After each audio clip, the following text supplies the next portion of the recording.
बाबासाहेब आंबेडकर यांची कहाणी सांगायची झाली तर डॉक्टर बाबासाहेब आंबेडकर यांचा जन्म 14 एप्रिल 1891 मध्ये मध्य प्रदेशमधील मोह येथे झाला, सातारा जिल्ह्यामध्ये.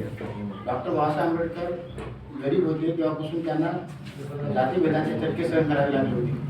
लहान असताना डॉक्टर बाबासाहेब आंबेडकर यांची आई भीमाबाई त्या मृत्युमुखी पडल्या होत्या. त्यामुळे संपूर्ण भार त्यांचे वडील रामजी सकळ यांच्यावर आला होता. परंतु डॉक्टर बाबासाहेब आंबेडकरांनी कुठलीही जिद्द नाही सोडली. आज आपण बघू शकतो की त्यांचे कर्तृत्व एवढे मोठे आहे की आदिवासी महिला, दलित महिला, कोणत्याही जो धर्म आहे, जाती आहे, त्या धर्मातील माणूस असो, स्त्री असो, सर्वांना समानतेचा अधिकार दिलेला आहे. मोठमोठ्या पदावर आज लोक गेलेले आहेत. हे श्रेय डॉक्टर बाबासाहेब आंबेडकरांचे आहे.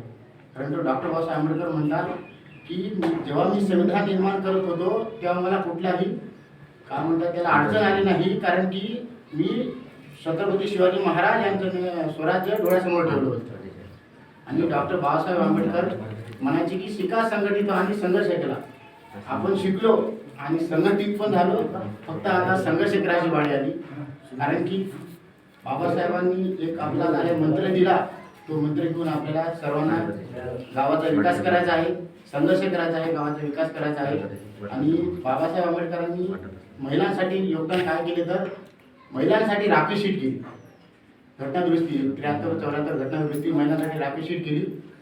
आणि महिलांच्या उद्धारासाठी डॉक्टर बाबासाहेब आंबेडकरांनी हिंदू कोड बी लिहिले होते.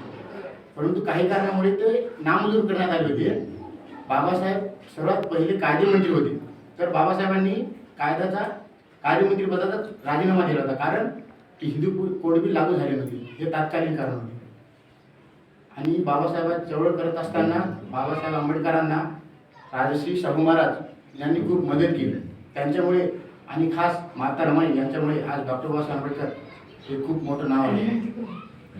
आणि डॉक्टर बाबासाहेब आंबेडकर बद्दल एवढं बोलायचं झालं, कर गया वो मसीहा जो किसी से ना हो पाया, अरे कर गया वो मसीहा जो किसी से ना हो पाया, अरे हम तो गुलामों के भी गुलाम थे, अरे हम तो गुलामों के भी गुलाम थे, लेकिन मेरे भीम बाबा ने संविधान लिखकर हमें शहंशाह बना डाला, हमें शहंशाह बना डाला.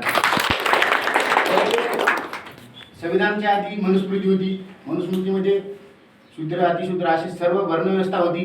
डॉक्टर बाबासाहेब आंबेडकरांनी एकाच कलमात ही सर्व वर्णव्यवस्था संपून टाकली, सर्वांना एक समान आणलं. असे आपले डॉक्टर बाबासाहेब आंबेडकर. इथे बोलून माझे 2 शब्द संपवतो.